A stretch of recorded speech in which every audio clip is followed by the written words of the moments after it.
Digital task managers are great. They allow you to collect anything, whether you're using your phone or laptop or iPad or anything like that. It's super easy to collect stuff. Unfortunately, there lies the problem. We are collecting so much stuff into our digital task managers that we end up finding ourselves completely overwhelmed by what's in there. But I have a little solution for you. When I began using my Franklin Planner about 18 months ago, I started doing a daily planning exercise every evening before I finished here in my office. And what I would do is I would sit on the sofa and I would write down the 2 or 3 things that really must be done tomorrow. Now the thing is, I did have to access my digital task manager. Now I would access this on my phone and I would just write out what are the things that I wanted to get done tomorrow. And I would just write them into the Franklin Planner. Now, I'm not suggesting that you all go out there now and buy a Franklin Planner and your problems will be solved.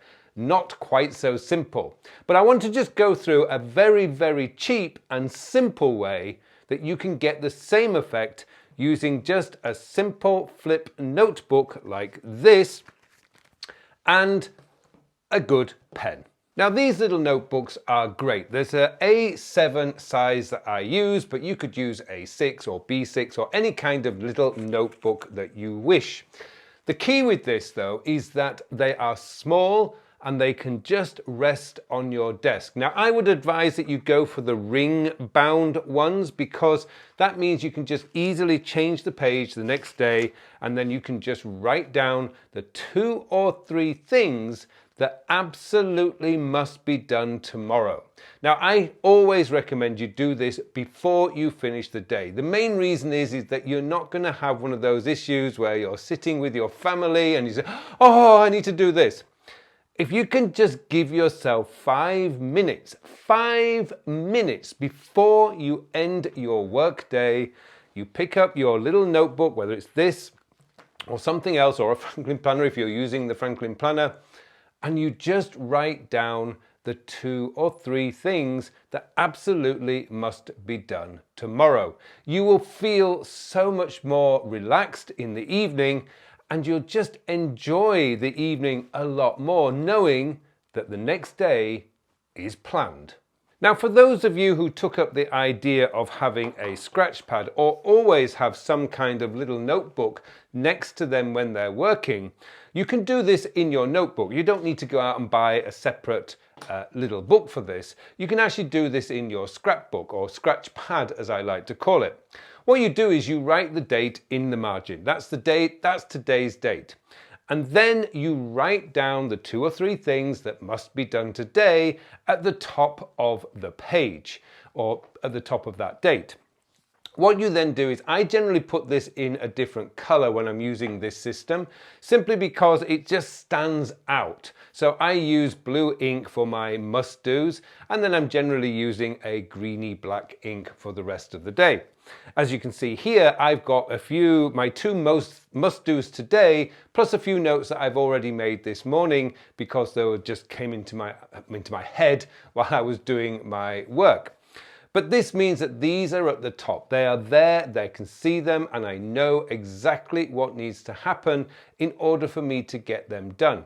Because the Scratchpad is constantly open on my desk, every time I look down, every time I write something onto my Scratchpad, I see the 2 things that must be done today, and they are my non-negotiables. I'm not putting down meaningless little tiny things like catch up with my email unless that is going to be the #1 priority of the day. The key here is the big juicy tasks that will, once they're done, means that it's a big weight off your mind. That's what you're writing down on here. You're not writing down little admin tasks, little communication tasks. They can stay in your digital system. These are the big juicy things that you really don't want to forget about, and you don't want to allow other people to steal time from you in order to get these done. Now, I follow a bit of a sequence when I'm doing this. This is just what I call my daily planning sequence. Now, I have covered this before in other videos, but what the daily planning sequence is the first thing I do is I check my calendar for appointments tomorrow. I need to know where I need to be, how many appointments, how many meetings I've got before I pick up something like this and write down my task. The reason being is if I've got 7 hours of meetings tomorrow, there's not going to be a lot I can do, and I would probably just write the one thing, if that is to be done, on this sheet of paper. I don't mind if it's just one thing. It's actually quite a nice relief to have one thing focused on my little notebook. However, once I've done that, I will then look at the digital task manager and I will look at the tasks that I've scheduled for tomorrow. And I'm going to see, is this realistic? And this is a question I always ask myself. Is this realistic based on the number of appointments that I have tomorrow? So if I've got, like, as I say, 6 hours of meetings and I've got 20 tasks, it's not going to happen. There just isn't enough time to do the tasks. Now, I have one of two options that I can take. I can cancel some of my meetings, which is probably not going to be very good or very difficult to do, or I can go into my task manager and curate the list to make sure that it is realistic. Now, once I've done that, I can then pull out the 2 or 3 things that must be done tomorrow and write them down on here. This is my prioritized list. Now, as I say, I do this usually in the Franklin Planner, but for my coaching clients who are not interested in going all in on the Franklin Planner, you can use a very cheap little notebook like this. You can use your Scratchpad. It's entirely up to you. But what you're doing is you're externalizing the digital slop that you've collected, because let's be honest, we do collect a lot of meaningless stuff as much as meaningful stuff. And I can just keep that list in front of me on my desk when I'm working all day. It really helps you to focus your mind on what really matters and what must be done each day. And as I say, the daily planning sequence takes about 5 minutes, particularly if you're doing it every day, which I do.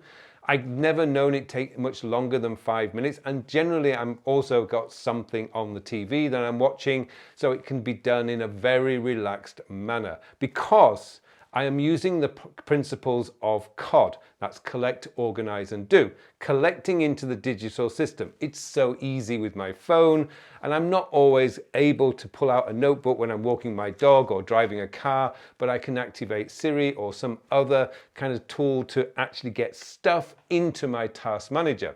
Then I'm organizing that stuff and deciding when I'm going to do it, and then I need to do it. And the do part, this is the bridge between organize and do. Now, if you're not familiar with my COD system, the collect, organize, and do, I have a completely free 45-minute course that you can take, the details of which I will put in the show notes for you below. It is a superb course, completely free, but it will give you the basic fundamentals of any solid productivity and time management system. And there you go. It's a really super simple hybrid way of ensuring that you never lose sight of what is truly important. Now, I have covered, as I say, this little notebook in a video before, and I'll put a link to that in the show notes below, and probably that is the best video to watch next.